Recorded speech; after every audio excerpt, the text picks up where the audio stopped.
வீட்டில் நமக்கு நம்ம கூடவே ஒரு தெய்வ சக்தி இருக்கு, நம்மளுடைய கேள்விகளுக்கெல்லாம் அது பதில் சொல்லுது அப்படின்னா கண்டிப்பாக அந்த வீட்டில் பள்ளி சத்தம் அப்படிங்கிறது இருக்கும்.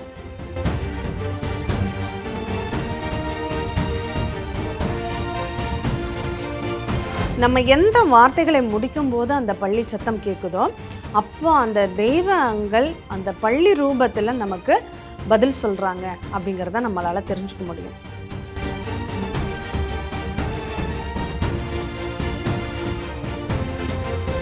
ஒரு சில இடங்களில் எப்போ பார்த்தாலும் எந்த திசையில் எதை பேசினாலும் திருவள்ளுவர் சொல்லிக்கிட்டே இருக்கும். பள்ளி சத்தம் சுற்றி காரணமே இல்லாமல் அடிச்சுக்கிட்டே இருக்கும். அப்படி இருக்குன்னா நமக்கு ஏதோ ஒரு கெடுதல் ஏற்பட போகுது அப்படிங்கிறத அந்த முன்னெச்சரிக்கையாக அது நமக்கு வெளிப்படுத்துது அப்படின்னு நம்ம புரிஞ்சுக்கணும்.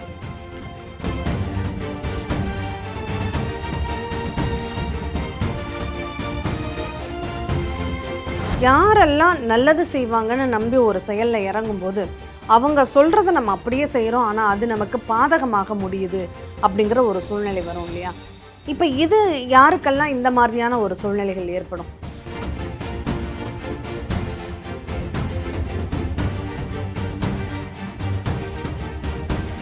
மறைமுகமாக நம்ம ஒருத்தங்களை பற்றி இன்னொருத்தங்கள்ட்ட குறை சொல்லி அவங்களை பற்றி திட்டுறோம் அப்படின்னாலுமே அது குருவுடைய சாபமாக பாவமாக நம்மளை பீடிக்குமா? கண்டிப்பாக பீடிக்கும்.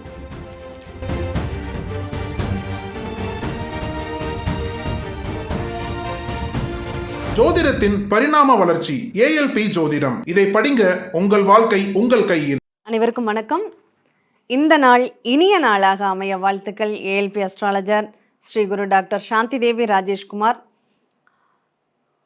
நம்ம வாழ்க்கையில் நிறைய நிகழ்வுகளுக்கு காரண காரியங்கள் நமக்கு தெரியாதுங்க. ஏன் நடக்குது, எதனால் நடக்குது, நமக்கு தெய்வத்தினுடைய அனுகிரகம் இருக்கா அப்படிங்கிற மாதிரி எல்லாம் நிறைய கேள்விகள் நமக்குள்ளே இருக்கும். இன்றைக்கி அந்த தெய்வ அனுகிரகம் இருக்குது அப்படிங்கிறத நாம் எப்படி புரிஞ்சுக்க போகிறோம்? கிரக ரீதியாக அந்த தெய்வ அனுகிரகம் இருக்கும்னா நமக்கு என்ன மாதிரியான நம்மளை சுற்றிய நிகழ்வுகள் இருக்கும் அப்படிங்கிறது தான் நம்ம இந்த பதிவில் பார்க்க போகிறோம். முக்கியமாக ஒரு வீட்டில் நமக்கு நம்ம கூடவே ஒரு தெய்வ சக்தி இருக்குது, நம்மளுடைய கேள்விகளுக்கெல்லாம் அது பதில் சொல்லுது அப்படின்னா கண்டிப்பாக அந்த வீட்டில் பள்ளி சத்தம் அப்படிங்கிறது இருக்கும். இதை நம்ம என்ன சொல்லுவோம்ல, திருவளம் சொல்கிறது அப்படின்னு சொல்லுவோம். ஏதாவது ஒரு முக்கியமான நிகழ்வுகளை பற்றி நம்ம பேசிகிட்டு இருப்போம். அப்போ டக்கு டக்கு டக்குன்னு அடிச்சுட்டே இருக்கும். அப்போ நம்ம சொல்கிற நிகழ்வுகள் நல்ல பலனாக இருக்குது, அப்போ அந்த பள்ளி சத்தம் கேட்குது அப்படின்னா அந்த பதில் அது உடனே நடக்கும். அந்த நிகழ்வுக்கான ஒரு சூழல், அதுக்கு தெய்வ சங்கல்பம் இருக்குது அப்படின்னு அர்த்தம். அதே மாதிரி ஒரு விஷயம் நடந்துருமோங்கிற பயத்தில் நம்ம பேசிக்கிட்டு இருக்கோம், அப்போ அந்த பள்ளி சத்தம் கேட்குதுன்னா ஆமாம், கவலைப்பட வேண்டிய ஒரு விஷயமாக தான் இருக்குது அப்படிங்கிறதையும் நம்ம தெரிஞ்சுக்கணும். நம்ம எந்த வார்த்தைகளை முடிக்கும்போது அந்த பள்ளி சத்தம் கேட்குதோ அப்போ அந்த தெய்வங்கள் அந்த பள்ளி ரூபத்தில் நமக்கு பதில் சொல்கிறாங்க அப்படிங்கிறத நம்மளால் தெரிஞ்சுக்க முடியும். ஒரு சில இடங்களில் எப்போ பார்த்தாலும் எந்த திசையில் எதை பேசினாலும் திருவள்ளுவர் சொல்லிக்கிட்டே இருக்கும். பள்ளி சத்தம் சுற்றி காரணமே இல்லாமல் அடிச்சுக்கிட்டே இருக்கும். அப்படி இருக்குன்னா நமக்கு ஏதோ ஒரு கெடுதல் ஏற்பட போகுது அப்படிங்கிறத அந்த முன்னெச்சரிக்கையாக அது நமக்கு வெளிப்படுத்துது அப்படின்னு நம்ம புரிஞ்சுக்கணும்.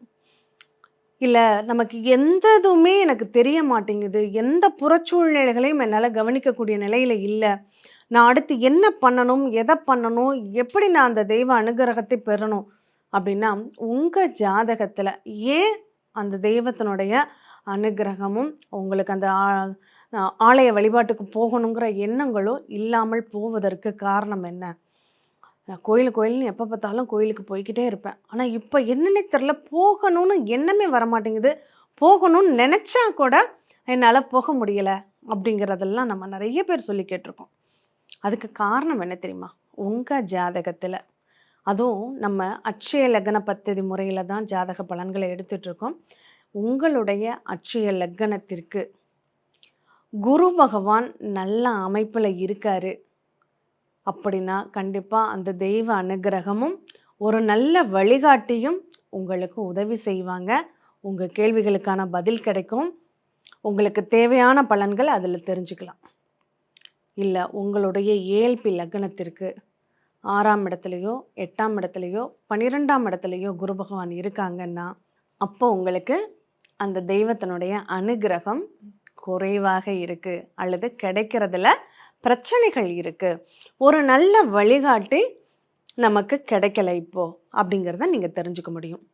சரி, இப்போ இன்னும் ஒரு படி மேலாக நமக்கு யாரெல்லாம் நல்லது செய்வாங்கன்னு நம்பி ஒரு செயலில் இறங்கும்போது அவங்க சொல்கிறத நம்ம அப்படியே செய்கிறோம், ஆனால் அது நமக்கு பாதகமாக முடியுது அப்படிங்கிற ஒரு சூழ்நிலை வரும் இல்லையா? இப்போ இது யாருக்கெல்லாம் இந்த மாதிரியான ஒரு சூழ்நிலைகள் ஏற்படும்? இப்போ உதாரணத்துக்கு சொல்லணும்னா உங்களுடைய அட்சய லக்னம் அப்படிங்கிறது உங்களுக்கு மீன லக்னமாக இருக்கு. குரு பகவான் உங்களுக்கு விருச்சக ராசியில் இருக்கார். இப்போ உங்களுக்கு குருவுடைய அனுகிரகம் கிடைக்குமா? கிடைக்கும். இந்த நேரத்தில் நீங்கள் ஒரு ஜோதிடரை போய் பார்க்குறீங்க அப்படின்னா அந்த ஜோதிடர் குருவாக இருந்து உங்களுக்கு சில நல்ல வழிகாட்டுதல்களை கொடுப்பாரு. இதை பண்ணுங்க, இதை பண்ண வேண்டாம், இதை பண்ணினா நல்லாயிருக்கும் அப்படிங்கிற மாதிரியான உங்களுக்கு நல்ல பதில்கள் அந்த குரு மூலியமாக உங்களுக்கு கிடைக்கும். அதுவே லக்னம் இப்போ மாறிடுச்சு. மீன லக்னம் அட்சய லக்னம் முடிஞ்சு மேஷ லக்னம் அட்சய லக்னம் வரும்போது அந்த குரு பகவான் இப்போ 9ங்கிற இடத்துல இருந்து 8ஆம் இடத்திற்குன்னு வந்துடுவார். இந்த நேரம் தாங்க உங்களால் கோயிலுக்கு போக முடியாது. கோயிலுக்கு போகணும்னு நினச்சாலே ஏதாவது பிரச்சனைகள் வந்துடும். யாராவது நல்லது சொல்கிறாங்கன்னு நினச்சி நம்ம அதை செயல்படுத்தணும்னா அது நமக்கு பாதகமாக முடியும். இப்போ இந்த நேரத்தில் நம்ம ஒரு ஜோதிடரை போய் பார்க்குறோம், ஒரு கோயிலுக்கு போயிட்டு வாங்க நல்லது நடக்கணும்னு சொல்கிறாங்க, நம்ம கோயிலுக்கு போகிறோம். ஆனால் அங்கே அந்த கோயிலுக்கு போகிற வழியிலையோ போயிட்டு வர்ற வழியிலையோ நமக்கு பிரச்சனைகள் ஏற்படுது. அதனால் நம்ம ஏமாற்றப்படுறோம். இல்லை இந்த நேரத்தில் ஒரு பெரிய செலவு பண்ணி இந்த பரிகாரத்தை செஞ்சுட்டு வாங்க உங்களுக்கு நல்லா இருக்குன்னு சொல்லுவாங்க. அந்த பரிகாரத்தை செய்வோம், அது நமக்கு பலனளிக்காமல் போகும். இப்போ இதுக்கெல்லாம் காரணம் என்ன? ஜோதிடரா? கிடையாது. அது ஒருத்தர் தான். அவர் இதுக்கு முன்னாடி மீன லக்னம் நடக்கும்போது அவர் சொன்ன வழிகளை நீங்கள் ஃபாலோ பண்ணுறீங்க, உங்களுக்கு நல்ல பலன்கள் கிடச்சிது. இப்போ மேஷ லக்னம் வந்துடுது, அவர் சொல்கிற வழிகளை தான் இப்போவும் ஃபாலோ பண்ணுறீங்க, ஆனால் இங்கே மாறாக நடக்குது. இப்போ என்ன காரணம்? அந்த லக்னம் மாறுவதனால அந்த லக்னத்தினுடைய தன்மைகள் மாறுது, அதனுடைய இயல்புகள் மாறுது. அப்போது அந்த குரு பகவான் நமக்கு நல்லது தரக்கூடிய அதே குரு பகவான் நமக்கு பாதகத்தை தரக்கூடிய 8ஆம் இடத்துல இருந்து நமக்கு தீராத பிரச்சனைகளை தர கடமைப்பட்டவராக மாறுறாரு. அப்போ நமக்கு அங்கே பிரச்சனைகள் அதிகமாகுதா? அதிகமாகுது. இதை நம்ம குரு தோஷம் அப்படின்னு ஒருத்தவங்க சொல்லுவாங்க, குரு சாபம் அப்படின்னு ஒருத்தவங்க சொல்லுவாங்க. அப்போ இந்த குருவுடைய தன்மைகள் ஒரு ஜாதகத்தில் சிறப்பாக இல்லைன்னா நமக்கு அந்த தெய்வ அனுகிரகம் அப்படிங்கிறது நமக்கு கொஞ்சம் கம்மியாக இருக்கும். தெய்வம் ஒன்று தான், அதனுடைய பவர் ஒன்று தான், ஆனால் நமக்கு எந்த அளவுக்கு ப்ளஸ்ஸாக மாறுது மைனஸாக மாறுது அப்படிங்கிறது தான். அப்போது அந்த தெய்வத்தினுடைய அனுகிரகம் நமக்கு நல்ல அமைப்பில் இருந்தால், அந்த குரு பகவான் சாதகமான ஒரு சூழ்நிலையில் இருந்தால் நமக்கு நல்ல பலன்களை நிறைய கொடுப்பாரு. அதே குரு பகவான் பாதகமான இடத்துல இருக்குன்னா அந்த குரு பகவான் அந்த இறை நம்பிக்கையே நமக்கு பிரச்சனைக்குரியதாகவும் மாற்றிடும். சரி, இதுக்கு என்ன பண்ணலாம்? இதற்கு பரிகாரம் உண்டா? இந்த 10 வருடங்கள் கண்டிப்பாக நீங்கள் பிரச்சனைகளை சந்திச்சு தான் ஆகணும். அதுவும் அஸ்வினி நட்சத்திரம் முதல் பாதத்தில் நீங்கள் பயணிக்கிறீங்களா, கரெக்டாக இந்த வருஷம் உங்களுக்கு அதற்கான பலன்கள் பிரச்சனைக்குரியதாக மாறுமா? நிச்சயமாக பிரச்சனைக்குரியதாக மாறும். இதில் மாற்றமே கிடையாது. அப்போ இந்த ஒரு வருட காலம் நீங்கள் என்னதான் பரிகாரங்கள் பண்ணாலும் அந்த பரிகாரம் உங்களுக்கு பலன் தராது. அப்போ அந்த பரிகாரத்திற்காக நீங்கள் மெனக்கடுறது அப்படிங்கிறது ரொம்ப ரொம்ப வேஸ்ட் அப்படின்னு தான் சொல்லணும். அப்போ இந்த நேரத்தில் நீங்கள் பரிகாரம் என்பதை எதிர்பார்க்காதீங்க. நான் இதை பண்ணினா எனக்கு இது தீந்துரும்னு தயவு செஞ்சு யோசிக்காதீங்க. உங்கள் கடமையை செய்யுங்க, பலனை எதிர்பார்க்காதீங்க. சரி, என்ன பண்ணலாம்? என்ன பண்ணுனா அந்த குருவுடைய தாக்கத்திலிருந்து நம்மளால் விடுபட முடியும்? இப்போ நம்ம தெரிஞ்சோ தெரியாமலேயோ யார் மனதையாவது புண்படுத்தியிருப்போம். அதுவும் யார் மனதை? நமக்கு ஒரு நல்லதுன்னு சொன்னவங்களுடைய மனதை.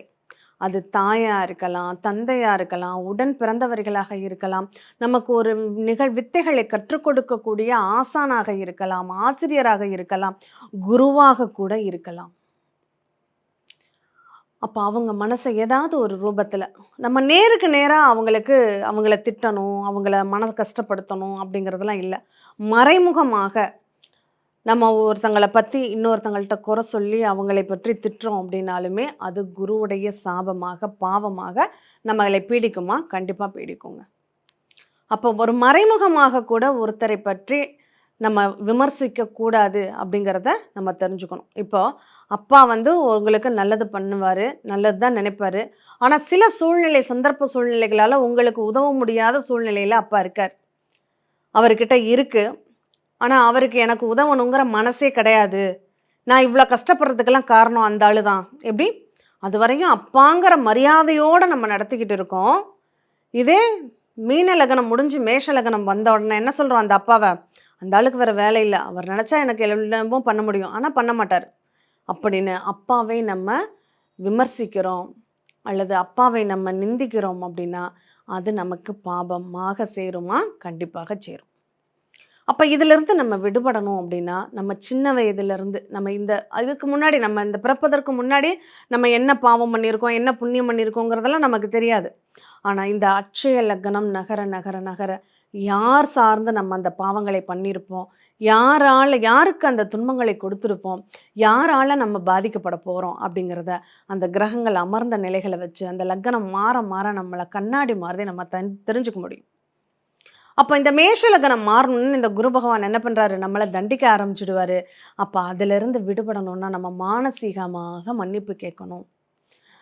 அட்சய லக்ன பத்ததியில இந்த கர்மாவை கழிப்பதற்குன்னு பொதுவுடை மூர்த்தி சார் சொல்லக்கூடிய மிகப்பெரிய பரிகாரம் என்ன அப்படின்னா, மன்னிப்பு கேட்டல் தான். மன்னிப்பு கேளுங்க.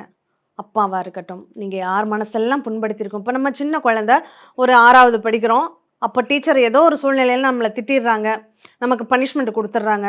அப்ப அவங்கள நம்ம பேசியிருப்போம். அவங்க மனசு கஷ்டப்படுற மாதிரி நடந்திருப்போம். ஏதாவது ஒரு ஆசிரியர்கள நமக்கு பிடிக்காம போயிடும். அவங்கள பத்தி நம்ம தப்பாக பேசியிருப்போம். இது எல்லாமே பாவ கணக்கில் சேருமானா சேரும். அப்ப மானசீகமா அந்த ஆசிரியர் இருந்தா, அந்த ஆசிரியருடைய பேர சொல்லி நம்ம அவங்கள்ட்ட மன்னிப்பு கேட்கணும். அவங்கள நேர்ல பார்த்து தான் கேட்கணும் அப்படிங்கிறது இல்ல. வாய்ப்பு இருக்கிறவங்க முடிஞ்சா நேர்ல பார்த்து கேட்கலாம். இல்லாதவங்க அவங்க பேரை உச்சரிச்சு கூட மன்னிப்பு கேட்கலாம். சரி, இந்த குருன்னா ஆசான், ஆசிரியர்கள் அவங்க தான்னு இல்லங்க. குழந்தைகளாக கூட இருக்கட்டுமே. அந்த குழந்தைக ஏதோ தவறு பண்ணிட்டாங்க. தெரியாம ஒரு தவறை பண்ணிட்டாங்க. அந்த குழந்தைகள நாம கண்டிச்சிடுறோம், தண்டிச்சிடுறோம். அந்த குழந்தைகளுக்கு வலிச்சிருச்சு. அந்த நிமிஷம் அந்த குழந்தைகள் நமக்கு ஏதாவது ஒரு நிகழ்வுகள, "சரி நான் தப்பே பண்ணல. என்னை இப்படி பண்ணிட்டீங்களே!" அப்படின்னு சொல்லி அத அது ஃபீல் பண்ணுதுன்னா, அது கூட நமக்கு கஷ்டமாக கொடுக்கும். அப்ப அந்த குழந்தைகள்ட்ட கூட நம்ம மன்னிப்பு கேட்கறது அப்படிங்கிறது சால சிறந்தது. சரி, இதுக்கு இன்னொரு முக்கியமான ஒரு பரிகாரம் இருக்கு. அந்த பரிகாரம் முடிஞ்சவங்க பண்ணுங்க. இந்த குருவுக்கு ஏற்படக்கூடிய அந்த பிரச்சனைகளை நம்ம பிரம்மா கிட்ட இருந்து அதை சரி செய்து கொள்ளக்கூடிய ஒரு சூழ்நிலைகளை பெற முடியுமா? ஏன்னா நம்மள படைச்சவர் யாரு? பிரம்மான்னு தானே சொல்றோம். அப்ப அந்த தீர்வு எங்க இருக்குன்னா, பிரம்மா கிட்ட இருக்கு அப்படின்னு சொல்லலாம். குருவாக நம்ம யாரெல்லாம் நம்ம வழிபடலாம்? முதலாக குருவாக நம்ம வழிபடக்கூடியவர் பிரம்மதேவன தான். அப்ப அந்த பிரம்மதேவன் வீற்றிருக்கக்கூடிய எந்த ஆலயங்களாக வேணாலும் நீங்க போய் வழிபாடு பண்ணலாம். எனக்கு தெரிஞ்சு நாகப்பட்டினம் மாவட்டத்துல மேலவாஞ்சூர் அப்படிங்கிற ஊர்ல நடு குளத்திற்கு நடுநாயகமாக பிரம்மா, சரஸ்வதியோட வீற்றிருக்கக்கூடிய ஒரு இடம் இருக்கு. அது ரொம்ப அற்புதமா இருக்கும். அந்த பார்க்கவே நமக்கு அவ்ளோ அழகு சுரூபமாக இருக்கும். அந்த பிரம்ம தீர்த்த குளம் அப்படின்னு சொல்லுவாங்க. அந்த பிரம்ம தீர்த்த குளத்தில் அங்க மோட்ச தீபம் ஏத்தும் வழிபாடு அப்படிங்கிறது ஒண்ணு உண்டு. அப்போ இந்த குரு நமக்கு சரியில்லாம இருக்காருன்னா, அங்க முன்னோர்களுடைய அனுகிரகம், தெய்வ அனுகிரகங்கள் நமக்கு கிடைக்கல அப்படிங்கிறது தான் அர்த்தம். அப்ப இந்த நேரத்துல நம்ம என்ன பண்ணணும், அந்த மோட்ச தீபத்தை நம்ம முன்னோர்களுக்காக பிரார்த்தனை பண்ணி, அந்த பிரம்ம தீர்த்த குளத்தில் பிரம்மா கிட்ட பிரார்த்தனை பண்ணிட்டு மோட்ச தீபத்தை ஏத்துறோம் அப்படின்னா, அந்த முன்னோர்களுடைய அனுகிரகங்களும், ஆசீர்வாதங்களும் நமக்கு கிடைக்கும். நம்ம கஷ்டங்கள்ல இருந்து விடுபடக்கூடிய ஒரு வாய்ப்புகளை அவங்க உருவாக்கி குடுப்பாங்க. அப்போ இந்த பிரம்மாவுக்கு நம்ம பிரீத்தி பண்றது ஒண்ணு. இன்னொன்னு என்ன பண்ணலாம்? இந்த ஆவணி மாதம் அவிட்ட நட்சத்திரத்து அன்னைக்கு பூணூல் மாத்துவாங்க. யாரெல்லாம் பூணூல் மாத்துறாங்களோ, அவங்கள்லாம் அன்னைக்கு மட்டும் அந்த பூணூல் மாத்திய ஒரு 2 மணி நேரங்கள் அவங்க வந்து பிரம்மாவை நோக்கி நெறைய மந்திர பாராயணங்கள் பண்ணி தான் அந்த பூணூல அணிவாங்க. அப்போ அந்த அந்த பிரம்மனுடைய அருள் கடாட்சத்தோடு இருக்கக்கூடிய அந்த நேரம், அந்த பிராமணர்கள் எங்கே பூணூல் மாத்துறாங்களோ அந்த இடத்துல போய் நின்று நீங்கள் வந்து நமஸ்காரம் பண்ணிட்டு, யாராவது ஒரு ஏழ்மையான அல்லது உங்களுக்கு பிடித்தமான ஒரு பிராமணர்களுக்கு வஸ்திர தானமும் கொடுக்குறீங்கன்னா, அது இந்த குரு தோஷத்திலிருந்து உங்களை விடுவிக்கக்கூடிய பரிகாரமாக மாறும். ஏன்னா, அந்த வேத பாராயண மந்திரங்கள் ஒலிக்கக்கூடிய அந்த இடங்கள்ல நீங்க போய் நமஸ்காரம் பண்ணணும். அது எப்போ? இந்த பூணூல் மாத்தின 1 மணி நேரத்திற்கு உள்ளாக. அத பண்ணினாலும் உங்களுக்கு அந்த குருவுக்கு அது பிரீத்தியாக இருக்கும் அப்படின்னு சொல்லலாம். அடுத்து இன்னொரு பரிகாரம். அனாதை குழந்தைகளுக்கு அல்லது தான் யாருன்னே தெரியாத மூளை வளர்ச்சியற்ற குழந்தைகளுக்கு, மன வளர்ச்சி குன்றிய குழந்தைகளுக்கு நீங்க ஒரு வேளை அன்னதானம் போடுறீங்க அப்படின்னா, கட்டாயம் அந்த குருவுடைய அனுக்கிரகம் உங்க பக்கம் திரும்பும் அப்படின்னு சொல்லலாங்க. இத மட்டும் கடைபிடிங்க. உங்க ஜாதகத்துல அந்த குரு அந்த குரு பகவான் உங்களுக்கு அந்த ஒரு நல்ல வழிகாட்டியை அமைச்சு குடுக்கல அப்படிங்கிற ஒரு நிகழ்வு இதன் மூலியமாக சரியாகும். மீண்டும் இனியதொரு நிகழ்வில் சந்திப்போம். இதெல்லாம் நம்ம எப்படி தெரிஞ்சுக்க போறோம்? ஒவ்வொரு கால சூழ்நிலையிலும் இது எப்படி இருக்கு? இது எப்படி இருக்கு? இதுக்கு என்ன பிரச்சனை அப்படின்னு நம்ம தெரிஞ்சுக்கிறதுக்கு வழி இருக்கா? வழி இருக்கு. அத தாங்க உங்க அட்சய லக்ன பத்ததி ஜோதிடம் உங்களுக்கு கற்றுக் கொடுக்கும். அட்சய லக்ன பத்ததி ஜோதிடம் படிங்க. கண்டிப்பா உங்க வாழ்க்கையிலயும் என்ன பிரச்சனைகள் எப்போது ஏற்படும்ங்கிறத புரிஞ்சு, அதை தவிர்ப்பதற்கான வழிவகைகளை ஏற்படுத்திக் கொள்ளலாம். நன்றி. சித்தர் பூமி